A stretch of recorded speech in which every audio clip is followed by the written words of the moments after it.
बबलू हाथी सुबह सवेरे अकेले वन में टहलने के लिए निकला। वह अपने ही धुन में चला जा रहा था। लगता था उसके दिमाग में कोई उलझन है जिसे वह सुलझाने की कोशिश कर रहा था। सड़क पर आगे बढ़ते ही उसके सामने चीकू खरगोश भागा। बबलू का पैर उसके ऊपर पड़ने ही वाला था कि चीकू जोर से चिल्लाया। उसकी आवाज सुनकर बबलू ने अपना पैर पीछे खींच लिया। कहाँ खोए हो बबलू भाई? कहीं नहीं, बस कुछ ऐसे ही सोच रहा था। किस बारे में? तुम जानकर क्या करोगे? शायद मैं तुम्हारी कुछ मदद कर सकूं। तुम तो जानते हो आजकल वन में कितनी चोरियां हो रही हैं, पर चोर का कोई अता पता ही नहीं है। इस बात को लेकर वन के सारे प्राणी चिंतित थे। वे वहाँ खुद को सुरक्षित महसूस नहीं कर रहे थे। अरे चीकू भाई, हम मजबूर हैं। हम चोर को पकड़ ही नहीं पा रहे हैं। वह बहुत चालाक है और अपने काम को बड़ी कुशलता से अंजाम दे रहा है। कहीं कोई सबूत ही नहीं छोड़ रहा। हमारे राजा इस बात को लेकर बहुत चिंतित हैं। यही कारण है कि हम सब इस बारे में सोच रहे हैं। अब तुम मेरी इसमें क्या मदद कर सकते हो? मैं कुछ सोचता हूँ, हो सकता है मुझे कोई उपाय सूझ जाए। प्रयास करने में कोई हर्ज तो नहीं है।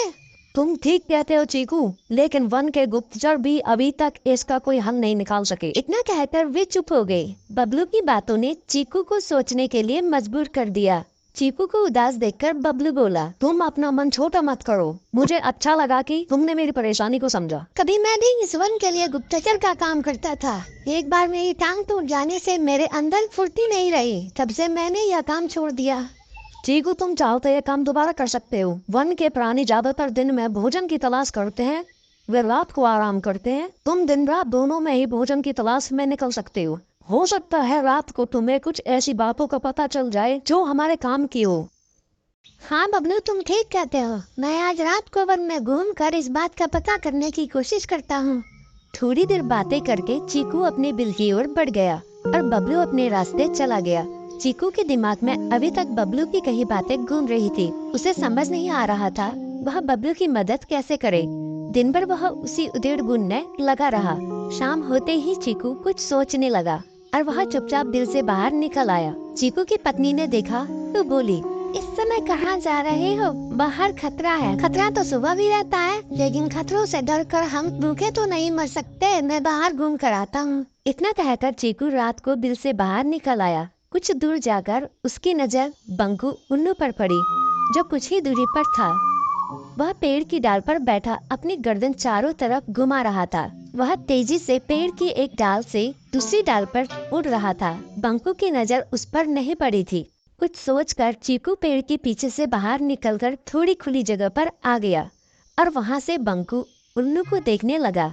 बंकू ने चीकू को अंधेरे में भी देख लिया, पर उसने उसमें कोई उत्सुकता नहीं दिखाई और अपनी गर्दन चारों ओर घुमाता रहा। चीकू बड़ी देर तक बंकू की हरकतों पर नजर रखे रहा।